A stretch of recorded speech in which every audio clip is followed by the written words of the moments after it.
pop my collar a little bit more. Hi guys, welcome back to my channel, or if you're new to my channel, welcome. I'm so happy to have you here. So today I just want to have a quick chat about animal cruelty in the beauty industry and why I firmly stand against it. And I'll also be showing you how I achieved this look using 100% cruelty-free brands. So if any of that is of interest to you, just continue to watch. So first things first, what does it mean for a brand to be cruelty-free? So when a brand is cruelty-free, that means they don't test any of their products or any ingredients on animals, as well as doesn't pay anyone else to do so on their behalf. So as I stated earlier, I firmly stand against animal testing. I just absolutely love animals way too much to be spending my hard-earned money for them to continue to be tested on. I just don't think it's fair. In the medical industry, they have clinical studies on humans. So that's really what I'm fighting for here. Is I just think in the beauty industry, it's 2018. Let's pay some humans and we'll test on them. Animals are just completely helpless, and they're so incredibly cruel to them for no reason, and I do not want any part of it. So any brands or products that I ever share with you on my channel, rest assured that they are 100% cruelty-free. I also get a lot of questions about how I went cruelty-free, and let me start by telling you, no, it is not easy. A lot of the bigger brands do test on animals because they sell in China. So makeup brands that sell in China are required by law to test on animals. How terrible is that? So that's why a lot of brands continue to test on animals. They're not willing to give up that whole Chinese market. So in the end, it kind of comes down to the company's values. Are you gonna sacrifice that money to claim you're 100% cruelty-free, or are you just gonna tap into that market and do what you gotta do? So with that being said, you'll find that a lot of the bigger brands aren't cruelty-free, which poses a difficulty, obviously. I'm a woman of color, so I'm already limited when it comes to finding shades that are right for me. So it is difficult, but it can be done. Okay, and that's what I'm here for. That is what I'm here for. So when I decided to go cruelty-free, it was kind of like a rash, quick, done deal right there and then. In that moment, I'm crazy like that, I know. I legit got up, went through all my makeup, did tons of research on each brand, and figured out which brands were and which brands weren't cruelty-free. And I ended up either just throwing it away or giving away the ones that weren't cruelty-free. It was rough though. I ended up having to give away or throw away so much makeup. But at the end of the day, I already made my decision, you know. For me, it's just a personal decision for me. I don't feel okay spending my hard-earned money knowing that, ooh, I got these nice products, but all these animals have to suffer in order for them to be made. That just doesn't sit right with me. So I just knew then and there, there's no going back for me. So after I threw out all the things that were tested on animals, I then started to replace my makeup bag slowly but surely with a few of the brands that I knew were cruelty-free. So there's a few ways that you can tell if a brand is cruelty-free. The quickest way is to just check on the back of the product to see if there is the bunny ears or anything that says cruelty-free on it. But not all cruelty-free products or brands have that icon on the back of their products. So the second thing you can do is quickly whip out your phone, open up Google and say, is X brand cruelty-free? And usually you don't even need to click on a link, it'll say it right there. X brand is or is not cruelty-free. So super easy, quick, simple. One of the resources that I fell in love with when I went cruelty-free was Cruelty-Free Kitty. She is awesome. I'll link her blog down below. She goes super in depth when it comes to cruelty-free stuff. She kind of explains, you know, that there's a gray line because some companies claim to be cruelty-free, but then their parent company isn't cruelty-free, so then it just gets kind of tricky. She explains all of that. She has lists of brands that are cruelty-free and lists of ones that aren't, so like a full list, so you can go through and you know which brands you want to buy from and which brands you don't, and she updates those regularly. So I'll link her stuff below, so you should go and definitely check her out if you're thinking about growing cruelty-free. So yeah, that's some background information on animal testing. I am 100% against it, and I hope I've persuaded you to be as well. So before you get a little bit overwhelmed with how difficult I said it was to be cruelty-free, I am going to show you guys how I achieved this look right here using a few of my favorite cruelty-free brands. And of course, you know, it's a whole everything from beginning to end, 100% cruelty-free. So I'm going to start by priming my face with the Fenty Beauty No Filter Primer, and then I'm going to go in with the Fenty Beauty Foundation afterwards in 370.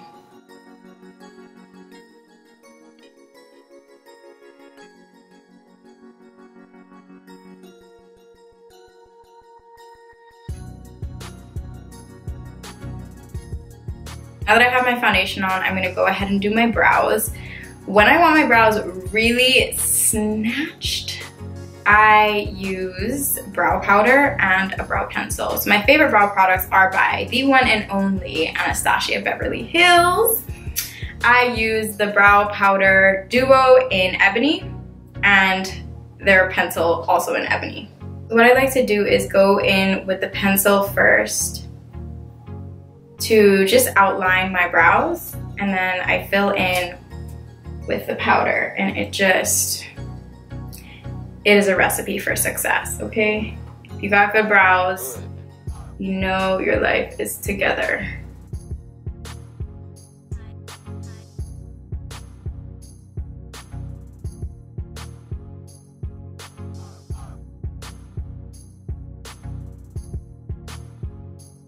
Watch, you're about to see the snatchery, okay? So I'm dipping in. So there's two colors in the brow powder duo. There's one that's a bit darker and one that's a bit lighter. So I like to use the lighter shade towards the inside of my eyebrow and then the darker towards the tail end.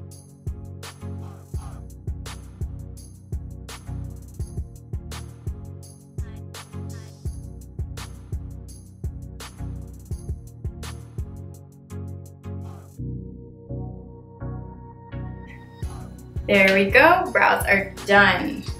So next we're gonna go back to the face and start bringing in some color. First, I'm going to conceal with the Bare Minerals Bare Skin Concealer. So just gonna conceal out my under eyes. The reason why I love this product is because I think this color is like a spot on color for highlighting underneath my eyes for me. I also love the wand, it's movable, it moves as you go, so.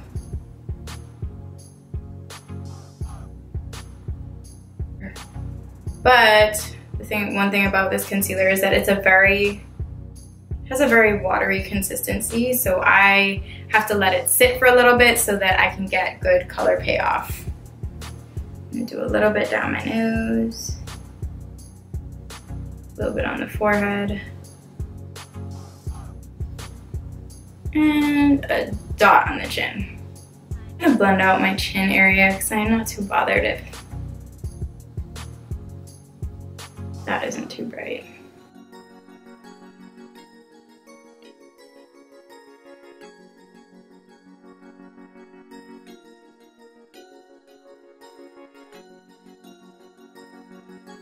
Okay, and I'm gonna let the under eye area dry down. While we're letting that dry down, I'm gonna contour with the Fenty Beauty Matte Matchstick in Truffle.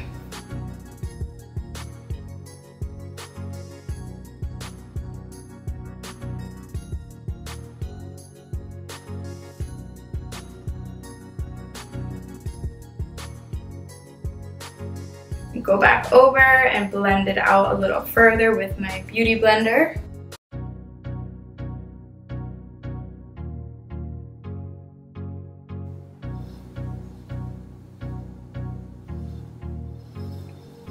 Okay, that looks pretty good to me. Now I'm gonna go in and blend out my concealer.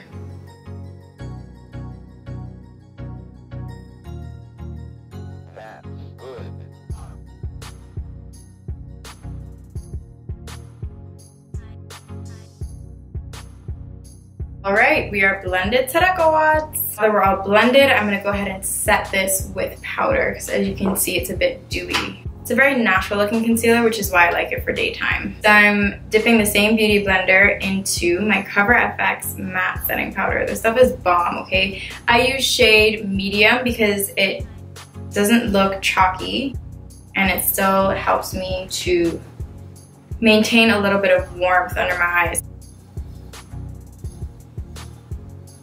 So I don't really like to bake. I really just tap in a little bit of powder and just press it into my skin. I have really dry under eyes, so if I bake, it'll just completely dry it out. So I just tap a tiny bit of powder into the skin and it's like perfect. So I'm gonna do this for all of the areas that I had highlighted with concealer.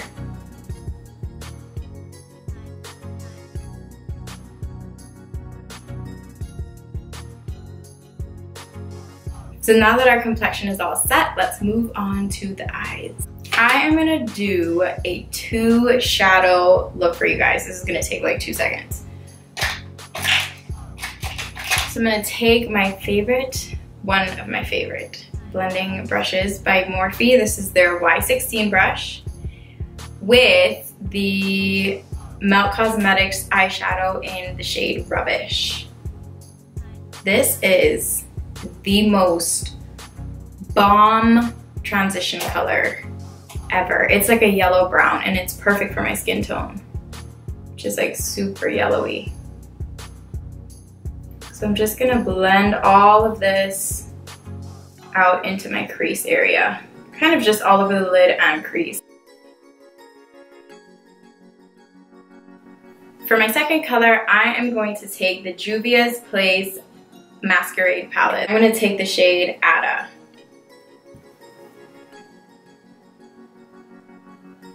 For Ada, I'm using my Morphe Y19 brush, which is another blending brush, but it's pointed, so you get a little bit more control with this.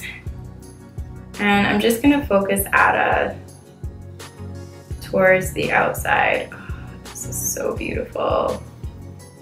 It's like a reddish brown. All right. Okay, I lied. We're gonna use one more. We're gonna use one more shadow from the Masquerade palette. Now I'm just gonna go in with Burkina. I'm just gonna use my finger and just tap this onto my inner lid. And then that's it. I don't know, I just really like to use my finger for any shadows that I use on my lid.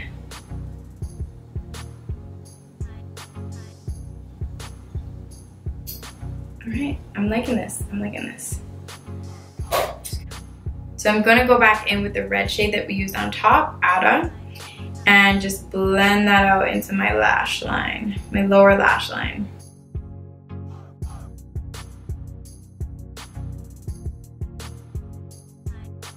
Now I want to go back in with some bronzer, some blush, and some glue. For bronzer, I'm using the Tarte Clay Play palette. I'm using the shade Terracotta. So using my Morphe Y4 brush, it's an angled face brush. I'm going to dip it into the bronzer. And focus that towards the outside of my face. Just going over where we contoured.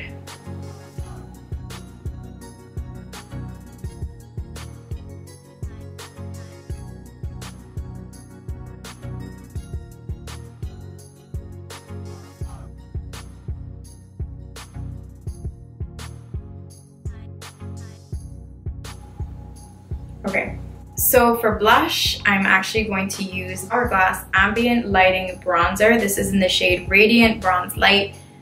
Love this. This just shows up as really orange on my skin, so I like it for when I'm going for a more natural, glowy type look, because it's got some shimmer in there.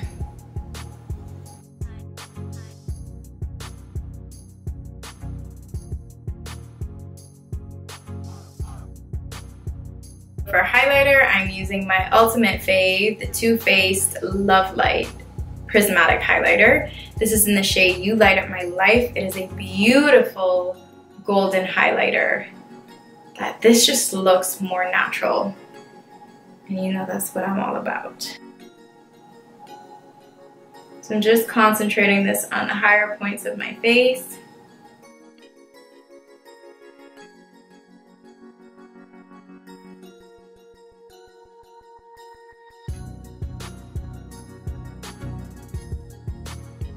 Put a little bit on my chin. I get a little carried away when it comes to highlighter, but who cares? You gotta glow.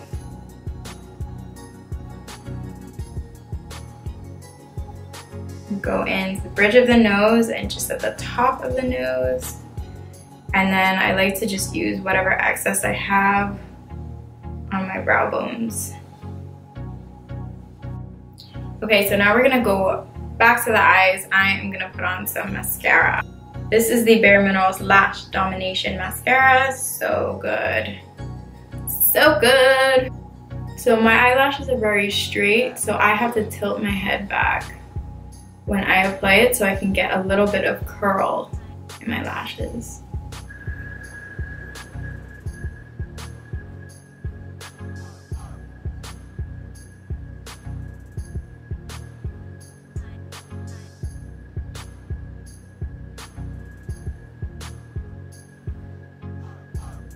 Alright, so the last step for this look is going to be lips.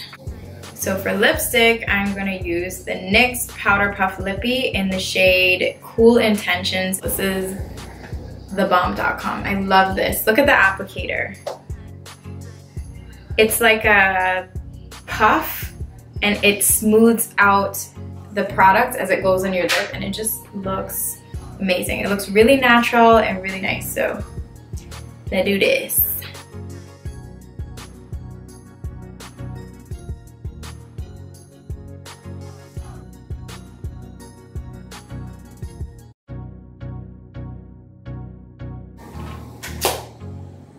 And that's it for this look. Wait, hold on. I feel like I think we need to complete this look with something. So this is the final look, guys. Let me know what you think. Don't forget to comment below. Thanks so much for watching. I'll see you guys in my next video. Bye.